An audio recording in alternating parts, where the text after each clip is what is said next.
Почитувани гледачи, емисијата Нов ден повторно се враќа на малите екрани. После онаа кратка пауза која што ја направивме околу летните одмори, еве не назад повторно со овој пат со нови содржини, меѓутоа во оние рубрики кои што верувам ги засакавте во изминатата сезона. Ова премиерно издание, барем што се однесува до мотиваторот, ќе го започнеме имајќи го предвид фактот дека Охрид е град на спортовите.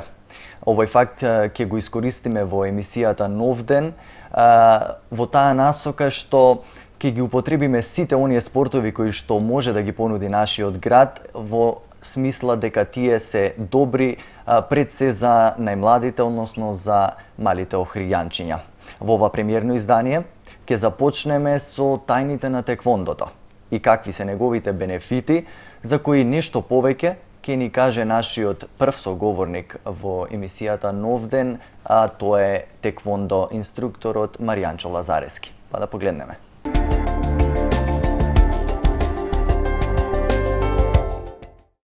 Почитувани гледачи, во ова прво издание на емисијата Нов ден ќе посветиме малку повеќе внимание на нашите најмали, на децата и на нивниот психофизички развој.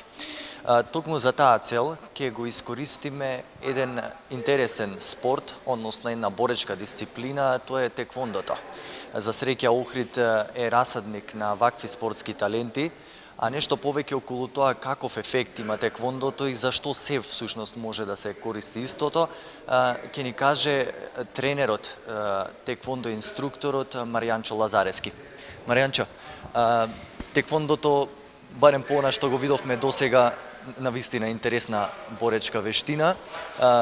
И како што гледаме, нели, во оваа група има голем број на мали дечиња. Ајде прво да кажеме, да ги запознаеме гледачите пред се со оние вежби за загревање кои што тие ги практикува, зашто се тие корисни и колку често ете тука ги практикуваат.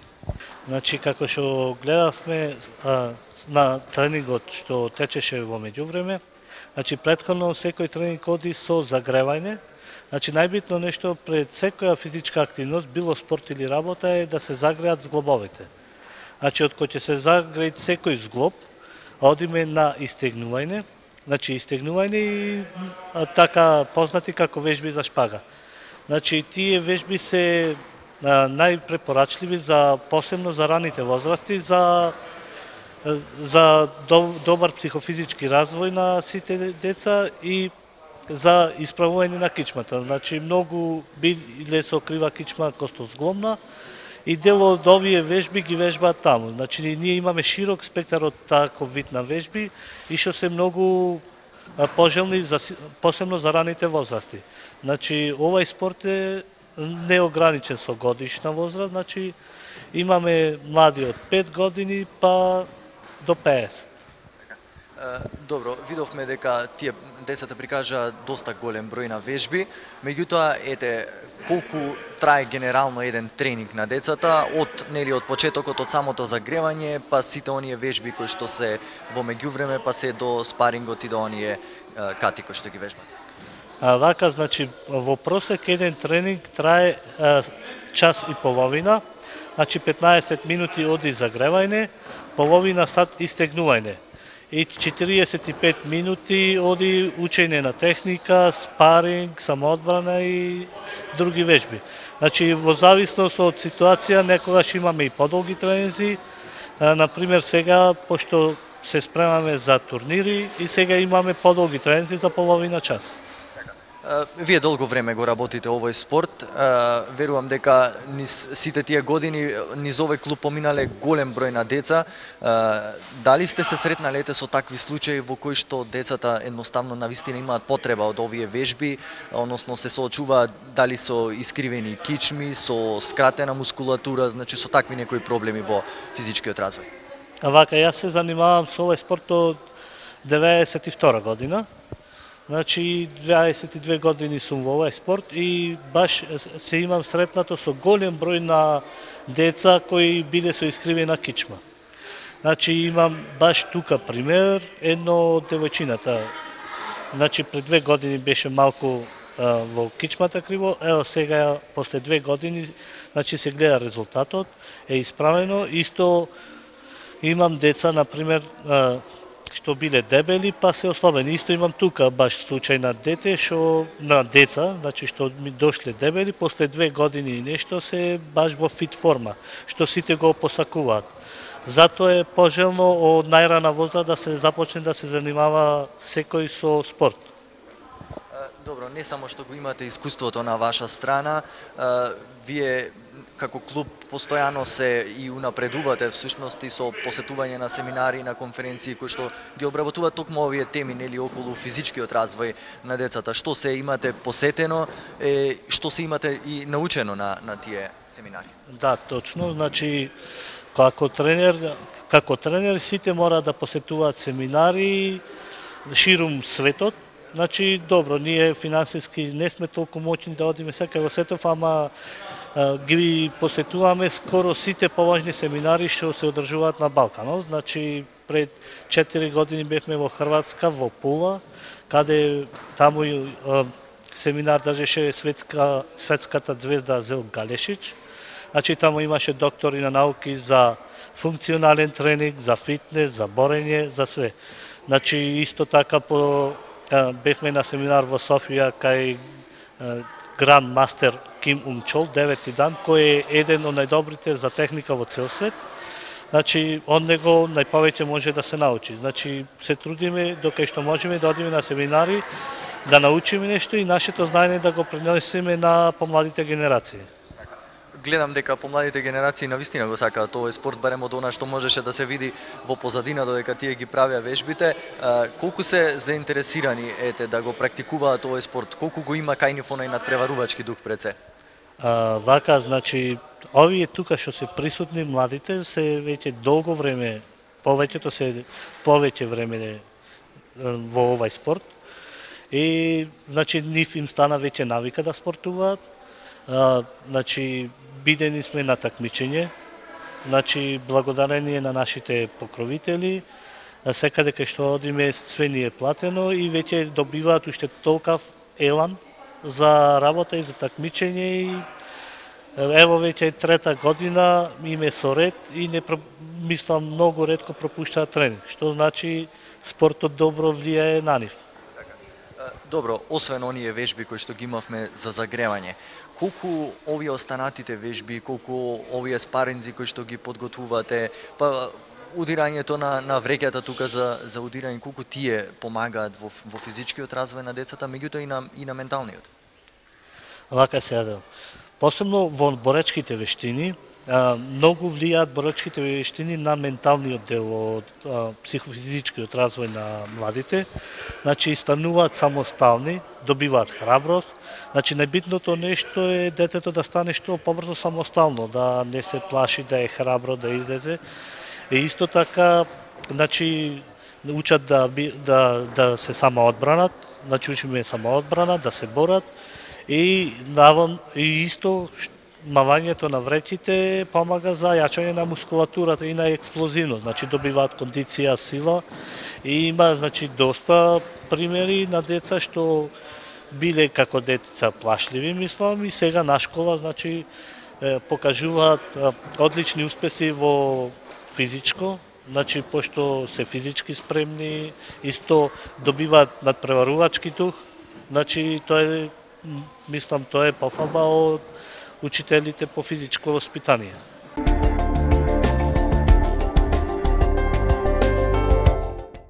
Зошто се добри чаевите од семки од тиква и семки од лубеница? Не знаете? Епа тогаш да дозволиме тоа да ни го објасни единствената и неповторливата баба Рада. Таа ќе ни каже за кои типови на луѓе, за кои возрасти најдобро и во најголема мера придонесуваат овие видови на чаеви. Да погледнеме. Значи, семките од лубеница се нешто чудо. Значи, чудесна појава која што многу помага.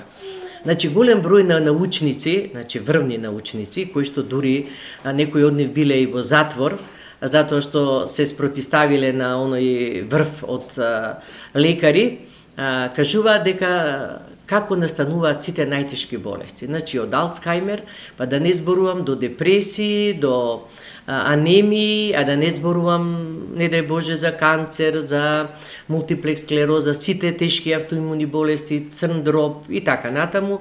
Значи, ние сите имаме во организмот бактерии и паразити, меѓутоа, кога ќе се намножат тие бактерии и паразити, толку многу ќе се намножат во црниот дроб и во панкреасот, така што црниот дроб не знае што да прави, полудува. Значи, инаку црниот дроб е една лабораторија многу тивка, многу скромна и некогаш му доаѓа преку глава од луѓето што толку многу го оптоваруваат и настануваат сите болести. Иначе заборава да ги исфрли сите тие паразити и бактерии. Заборавајки, значи почнуваат ткивата да изумираат, затоа што нема доволно кислород во нив и тогаш настануваат сите тешки болести. Тоа се случува и со панкреасот. Панкреасот не го лачи инсулинот на начин како што треба, тогаш доаѓа до двете групи на шеќерот и затоа, за да го немаме тоа, посебно за малите дечиња, нели вака ги грицкаат ноктите, некои лазат, во градинка фаќаат, па не ги мијат рачињата, чајот од семките, од лубеница, верувајте, е чудесен. Значи, јас ви кажувам и за искуствени моменти, кои што јас лично одамна сум ги доживеела, но сега, значи, одново, за уништување на сите паразити. Значи, најважно, ако дечињата, не дај Боже, добијат глистички, а ние не знаеме што имат грчеви во мешето, особено ако пијат повеќе млеко, млекото ги храни глистите, ги боли, ги чеша газето. Значи, едни неубави работи се случуваат, стрептококи, стафилококи и што е најважно, ешерихија коли. Ние со децава видовме вчера една многу потресна слика која една мајка при раѓањето, значи во самата болница детенцето и се разболело од ешерихија коли.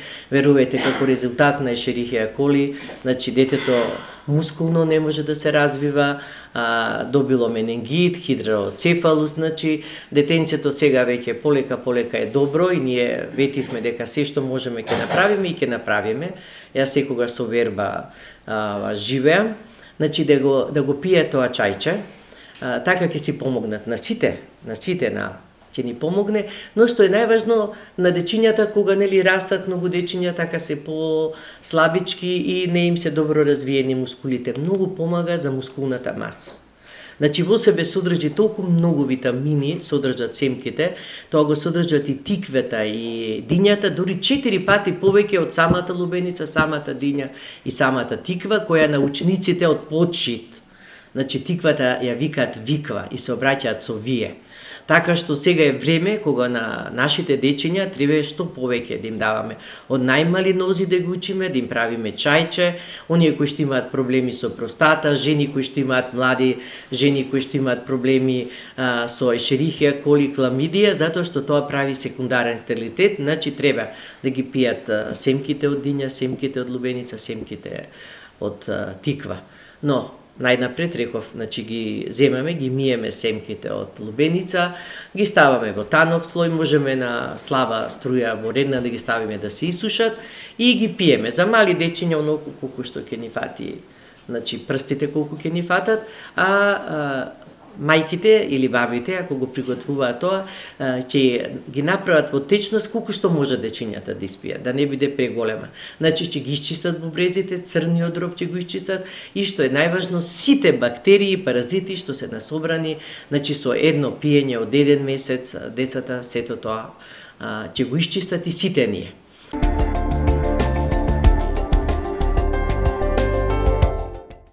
Почитувани, годинешната сезона на Нов ден. Разговорот во студио ќе го започнеме со еден доста интересен гостин. Верувам дека е така и верувам дека оние кои што работат со iPhone и со iOS добро го познаваат мојот денешен гостин.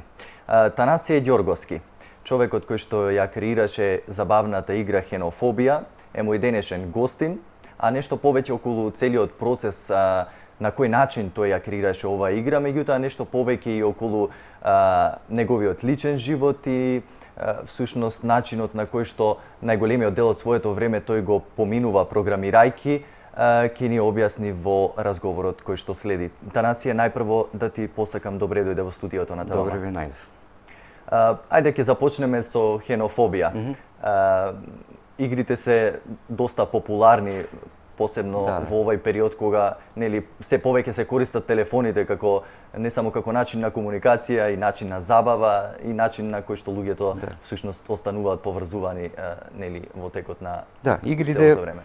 Игрите уствари одат со компјутерите заедно од кога се појави информатичката технологија, значи од не знам, од 80-ти почетокот на 80-тите да речеме, кои излегоа тие малите компјутери Spectrum, Commodore, тие 64, не знам, овие младиве се нема ни да ги знаат тие. Значи, прво, како услов беа за ширење на компјутерската технологија игрите. Значи, никој не купуваше компјутер од тие малите за работа или за, не знам, за текст процесирање, за музика правење. Се купува, значи, за играње игри. За забава. И тогаш, уствари, се расшири таа компјутерска технологија на тој начин. Тек после 90-тите и кога излезе интернет од 95-та година натака почна по-сериозно да се користат и за бизнис, за тие работи. Значи игрите може да се каже дека се и нивното финансирање, значи купувањето на игрите е еден вид на погон и за напредоков на компјутерска индустрија. Така. Ајде нешто повеќе околу самата игра, процесот на креирање, зошто ете ја избра платформата на iOS, на iPhone, а не нели на Android. Едноставно затоа што iPhone-от го имав.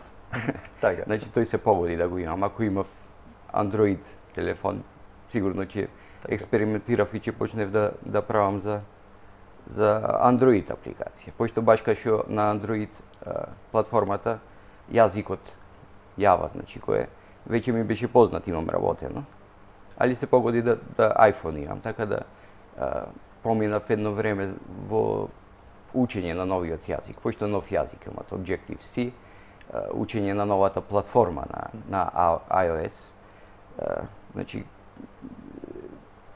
додуше самата платформа дават едни можности за програмирање, ама на тој имат цели библиотеки изградени, фри бесплатни библиотеки кои им помагаат на програмерите за креирање игри. Значи да не се бават програмерите со некои детали во игрите, веќе имат готови библиотеки кои што може да се користат, например, оние малите спрајтчиња, значи тие цртежите мали на човечиња, на не знам, птици или било што. Наместо да ги исцртаваш на екранот на различни места, овие значи библиотеки овозможуваат да им кажеш движи ја таа птицата од ова место до тоа место. И тоа за например за 2 секунди. И таа библиотеката се грижи за тие работи. Имат исто за аудио библиотеки. Така, значи од таа страна, тоа е значи техничката страна, би било тоа со тие библиотеки. Сега постојат, не знам, во изработка на игра постојат различни аспекти. Значи едно е техничкиот аспект. Друга работа е графиката, што е потребна. Значи тука треба и креативност. Тука треба, ако те биват за цртање, значи да нацрташ, а мене не ме биват. Или треба исто позадинска музика, треба аудио ефекти во играта. Значи се што се случува во играта треба да е така спаковано, да има и добра графика, добри анимации, да има да се сите работи што се дешаваат пропратени со некаква аудио ефекти и да има позадинска музика нормално. Да не сега пошто јас не ме биват ни за музика, ни за ни за графика, ни за цртање. Искористив тие што се Elens сајтот. Тоа е сајт кај што можеш да најдеш фриленсери, односно да запослиш луѓе. Кој што ќе го направи? Кој што ќе го направи, да, само значи подготвуваш една листа што ти треба, да речеме ми треба таква и таква птица нацртана од прилика, кажуваш една листа правиш што ти треба и ставаш на тие сајтови и бараш понуди. Значи за колку пари ќе го изработат тоа што? Да, би се нафатиле и на пример за ден, два, три ќе стигнат на пример 30-40 понуди. Ќе кажат на пример еден јас за $500 би го направил таа графика, други за $600. Сега за секој од тие фриленсери си имат оценки од до тогаш работите што ги работат. Така да можеш да видиш, можеш да одбереш, да можеш да одбереш некои што имат на пример 60 до тогаш работи или 100 работи, имат 5 звездички, значи сите го оцениле како квалитетен, задоволни со неговата работа. Нормално цената играт улога, пошто и играт улога исто секој имат портфолио тие фриленсери и можеш да видиш каков стил на цртање имат или каков стил на музика прават. А тој што ќе те бендиса? И тој што ќе те бендиса, после со него во контакт со два-тројца да речеме и така најдов јас повеќето од графиката беше направена така, најдов и од Кина една девојка за $700 на пример. Ево, цените од прилика да ја кажам за $700, повеќето од ресурсите во играта, тие графичките ресурси ги изработи. Има некој дел како стрип приказна во играта и од таму исто човек за тоа. Посебно тој беше така стрип цртач.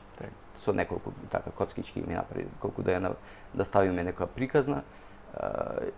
Друг дел имаше еден човек од Холандија кој позадините ми ги направи. А за што всушност се работи во самата игра? Самава игра е, мислам, кој е концептот? Да, концептот е, значи играва секојаш играва имат неколку дела, мислам, не само мобилни игри, неко било која игра, значи. Имат приказна, тоа е се зависи, некои игра одат поише на покомплексни приказни, некои на прости приказни, после е механиката сама на играта, значи различни механики имат. Тоа е она што ја прави играта, е самата механика, тоа е тој што го играш.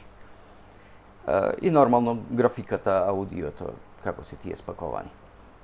Во случај на игриве на iPhone или маливи игри, приказната обично се стават во заден план.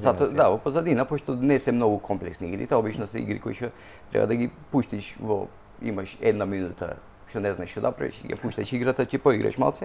Значи не ти е да следиш некоја длабока приказна. Да, приказната значи служи само за да се дај некакво оправдување на тоа што се дешава во играта, а што тешко се оправдува затоа што се две палки со кои што и една кокошка и со тие палките ја удираш кокошката и се бориш против вонземјани. Така да тешко беше приказна се смисли, приказната беше дека имат малце ретро, значи така филинг на игра. И приказната беше дека во 60-тите години биле дојдени вонземјани да ја нападнат планетата, али дека откриле дека во самиве кокошки имат материјал, имат хемиски елемент на кој што се тие алергични. И така да ја фармерката која што ги одгледува тие кокошките, ја опремвет со технологија да ги одбива тие кокошките и да ги напаѓат од земјаните. Кокошките спасуваат планета. Да. Добра. Обично за игрите кои што се прават за iPhone и генерално за апликациите кои што се прават за iPhone важи правилото дека најголемиот дел од нив барем се плаќа, значи не најголемиот, значи на почетокот кој беше тој Gold Rush, златна грозница кој беше тоа кој се направи апликацијата App Store кога почна да функционира.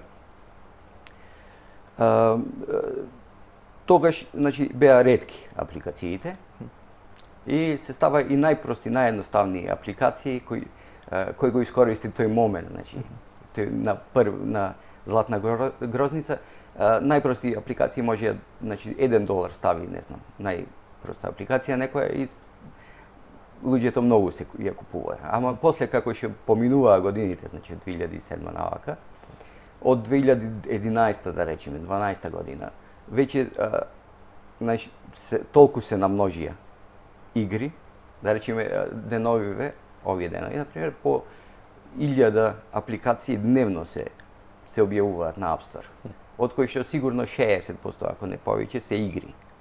Значи, толкав шуме, толкава маса на игри, да веќе све се прави да се некако да се привлече играчот, било кој да седне и да игра баш таа игра. Тоа значи дека се бесплатни, дека се... Да, и затоа, да, се повеќе и повеќе се префрлија на бесплатни игри, на концептот да луѓето ја пробаат играта, ама од толку што се игри сега не можат ни да ја пробаат играта, зашто не можеш да пробиш, не знам, 600 игри секој ден. Никој нема да проби. Така да маркетингот све повеќе и повеќе главна улога имат и односите со веб сајтови кои што објавуваат ревјуа на игри. И тука сега јас немав ништо направено, да речеме, кога се објави играта лани есента и сега стапив во контакти со некои американски маркетинг агенции, па ќе видиме. Како помина играта, ете, рече дека една година слабо, има значи слабо помина, околу 1500 даунлоуди досега имат. Од тие, не знам, 10% ако имат купено играва, пошто на тој принцип е free to play, првите 12 нива се бесплатни, а после за да продолжи така да се игра на редното ниво треба да се плати $2. И така да сега планираме со таа маркетинг агенцијата за како втора верзија, со додаен еден мод. Па тие исто имаат контакти со луѓето што се во тие веб сајтови што прават ревјуа. Пошто нема друг начин да ја најдат играта луѓето. Ако не слушнат за незе во тие 600 игри што се тешко е дека некој случајно ќе може само да ја види, ама тоа се губи, зашто следниот ден веќе нови 600 има. Така. Како постои ли кај македонците, ете конкретно, култура да купуваат и да плаќаат за работи кои што ете може да ги спуштат од App Store или ете од Play Store? Плаќање све помалци имат култура на плаќање воопшто во светот, мислам, не. Све се учиме веќе на бесплатни работи, значи од кога почнат. Затоа на пример доста игри сега и се може тотално бесплатно да се играат, со тоа што оставаат опција за плаќање, за одредени ресурси да плаќаат. На пример, ако ти треба не знам, 1 или 2 сати да помениш некое ниво, да можеш да искористиш да купиш за $1 некакви ресурси што ќе ти помогнат за 5 минути да го помениш. Тоа истото го има и на Facebook игрите, значи тие што се Farmville или такви игри. Значи тоа не е нешто специфично само за Македонија и тоа пиратери, мислам, од една страна се оди на тоа, значи самиве продуценти на игри што ги произведуваат одат на тоа, пошто гледаат дека веројатно свесни се дека тешко оди продажбата. Да, тешко оди продажбата. Така. Да споменеме дека не станува збор за некои драстични суми. Не, тоа се значи $1 или $2 до максимално до $4-5 кои што се покомплексни игри. Со тоа што е интересна работа, што луѓето на пример кога се работи за купување на игра, ако на пример ставиш $2 или $3, го сметаат тоа за преголема цена, пошто се научени на $1 или сега на фри. Самите ресурси што се купуваат, значи во играта, тука се ставаат на пример цени и од $5, од $10, од $100, од $1000. И се наоѓаат луѓе што купуваат, на пример, ако се има некоја вештачка монета, значи виртуелна монета во играта, купуваат, значи даваат и по толку пари се. И се гледа дека тоа е иднината на самите игри. Пошто моментално игри што прават најповеќе пари се баш тие. Например, имате на Clash of Clans, што е како најпопуларна сега меѓу тие, околу $100,000 дневно прави од такви виртуелни продажби, а веќе е една година. Тоа се неверојатни пари. Така да порано големите студија, да речеме, што правеа игри за конзолите или за компјутерите,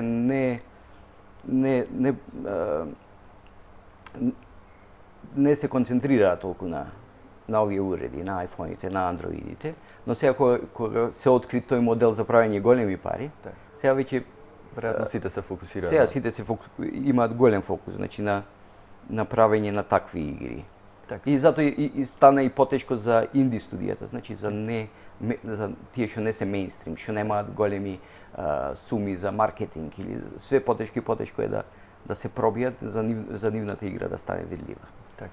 Освен играта која што ја имаш креирано, дали имаш изработено можеби и некои други апликации кои што апликации, значи професионално тоа што го работам нормално со Java, со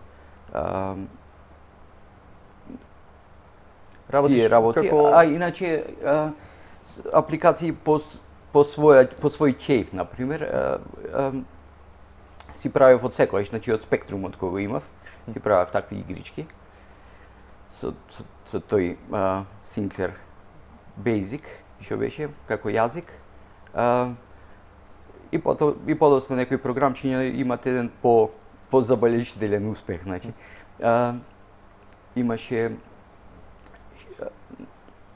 времето негде, значи 90-тите години, единствен модел со кој инди, пак ќе речем така, независните луѓе можеа да направат програмчиња и да спечелат некои пари, беше шерверот. Тоа беше на принцип, тоа беше на принцип да го правиш програмчето и го ставаш на одредени шервер сервиси и луѓето се слободни да го користат одредено време, например 30 дена. Се слободни да го споделуваат или ако сакат после да продолжат да го користат, значи ако им се бенди, треба да платат например $10, $15, $20. Тогаш беше повреднувано, значи цената можеше да се барат повеќе пари. И јас тоа што го направив програмчето беше чисто utility програм, кој што се крие на десната трака или левата трака на екранот и кога со глувчето го допираш се појавува, тоа излегува тоа програмче, значи ова беше 97 така година и тогаш имаш доби награда за шервер на месецот од PC магазин, тоа е од Ziv Davis компанијата. Тогаш беа магазините уствари беа такви печатени. Така. Например, тој PC магазин веќе 5 години воопшто не се печати, него има само интернет. Интернет, да. Тој го порачав тоа од негде, не знам го дојде, сега го имам изгубено се. Така. Добро, освен тоа што во слободно време си програмираш игри, работиш и во аутсорсинг. Ајде прво да кажеме што значи тоа аутсорсинг и ете на кој начин аутсорсинг генерално е кога некоја компанија или фирма ги проследува дел од работата на други фирми, на други компании, во случајов преку во други земји, кај што може да најде поевтина работна сила. Значи, јас не работам класично за фирма, преку фирма аутсорсинг, него директно се запознаев со луѓето таму во Америка, во одредени фирми, почнав во 2000-та година некаде. И сменав неколку фирми, значи една фирма ќе ме најмеше, па од тие слушнале, преку најповеќе на тој начин беше, слушнале за мене, па во втора фирма, така да од 2004-та заедно со еден колега од Скопје сме како дел од Зајлим се вика фирмата. Значи работиме за нив практично така аутсорсинг, Мада суштински ние бевме дел од кога почна фирмата. Значи учествувавме во дизајнирањето на производот, во архитектурата и сме како главни архитекти на производот. Значи веќе сме со него 10 години веќе работиме на производот. Иначе производот, да кажем што, тоа е најслично што можам да кажам е нешто како Word, како Microsoft Word едитор. Само што разликата е што во Microsoft Word работат поединци, значи еден човек на еден компјутер седи. А во случајов се работи за клиент сервер архитектура, кај што на исти документи може да работат повеќе автори во исто време. И друга разлика е што во овој случај документите се структурирани со дадена структура и така да различни автори се ограничуваат и до каде им е пристапот. До каде им е пристапот, да може да има асајнирање. Значи се доделува еден дел од документот на еден човек, па после се пушта на ревју да го видат други луѓе, да коментираат каде мислат дека е добро и се користи најмногу се користи во обуката на вработени во огромни фирми, кај што има значи огромен кај што многу вработени влегуваат и излегуваат од фирмата, така да се не може сака да имаат систем во кој што брзо би можеле да ги обучат тие вработени. Например, го користи Bank of America, не знам, Cisco го користат големи фирми, Тетра пак. Има доста. Така. Добро, работите исклучиво со Соединетите Американски држави или има и македонски фирми кои што ете барем тебе те побарале? Добро, во како да кажем, во самава бранша, а Македонија е мала, се знаеме со доста луѓе од Македонија, од Охрид има доста што се во Скопје и што работат. Јас Охрид учев пошто, а иначе сум од Струга. И така да исто ќе спомнат, ќе те контактираат, например, има во Сигус, например, има големо барање, мислам, имаат нон-стоп барање за нови програмери од сите рангови, значи, NetCetera, што беше исто така. И со нив имаме, например, контакти или ме контактираат од време на време да видат да не сум слободен случајно. Така, добро, имате стриктно некое работно време или ви даваат едноставно рок кога треба да се изработи програмата? Сега, како што кажав, ние учествуваме и во архитектурава на системов, така да некои задачи се поврзани секојдневни, кај што имаме секојдневни состаноци, кај што расправаме за на каде ќе оди системов, кои ни се решаваме за архитектурата на системот, например, на каде ќе оди натака, што се бара од самиве клиенти.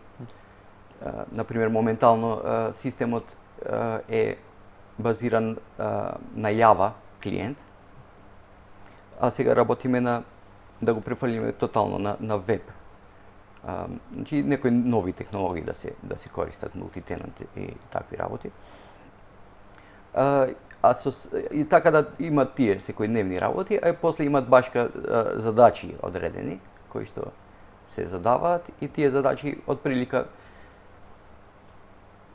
има различни типови. Еден тип се, например, каде што ќе се договориме, кај што е самостојна задача, кај што еден човек може да изврши работата и например, се кажува дека таа задача може тој што ќе ја прави задачата, дава предвидување, дали да вика за една недела, за 2 недели.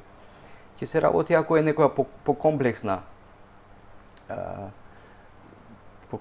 работа што треба да се имплементира, тогаш се прави мал тим од тие што се вработените и тогаш се да речеме се дава 2 недели да се изврши задачата и секој ден имаме состаноци да видиме кој до каде е и така. Добро, во сите овие обврски ти останува време да си ја поиграш играта што сам си ја направи? Не можам повеќе. Да, дури ја правев играта, пошто би требаше многу време, пошто ја работев сабота, недела, да речеме. За викенди претежно, значи многу време и во меѓувреме како што ја работиш играва, но нормално треба да тестираш, да видиш во секоја фаза од играта дали тоа што си го направил е окей или дали механиката на играње таа дали добро се осеќа физикава, например, во самата игра, паѓањето, удирањето, па поместување на некои параметри, например на тој колку е да се одбива, значи баунснес, дали да се одбива како лесна топка или како потешка да реагира, колку да самиве како што ги движиш прстиве, колку самите тие палки брзо да пратат.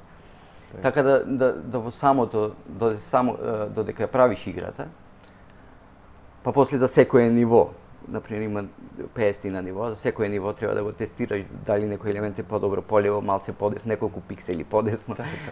За секое ниво значи треба да го играш не знам колку пати, така да тоа задоволството брзо се губи кај тие што ја прават игра. Тоа не е само за мене, тоа е стандардно секаде.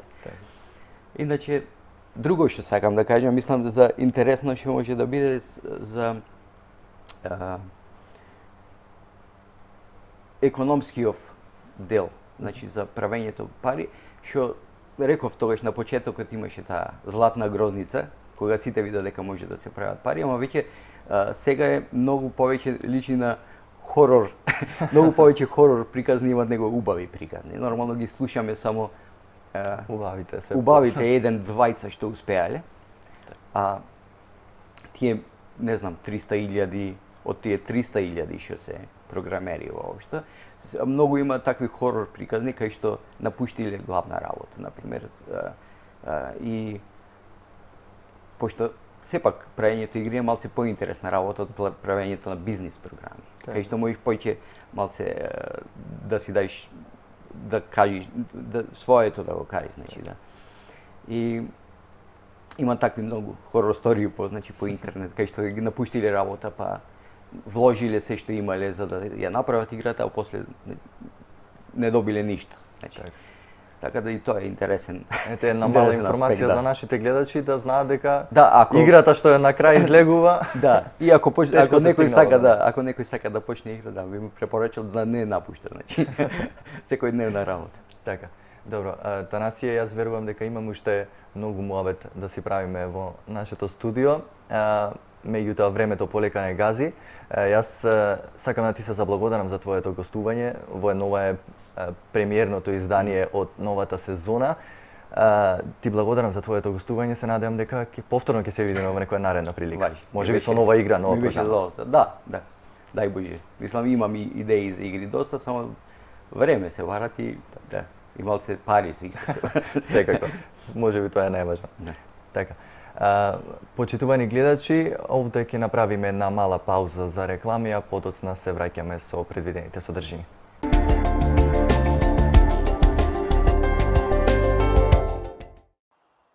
Тројца пријатели од Норвешка поставија нов светски рекорд за посета на најмногу држави во еден ден.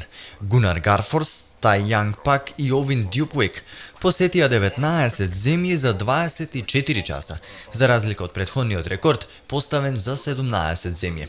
Патувањето започнало во Грција на 22 септември на полноќ, а потоа продолжило низ Бугарија, Македонија, Косово, Србија, Хрватска, Босна, Словенија, Австрија, Унгарија, Словачка, Чешка, Германија, Холандија, Белгија, Луксембург, Франција, Швајцарија и завршило во Лихтенштајн токму за период од 24 часа.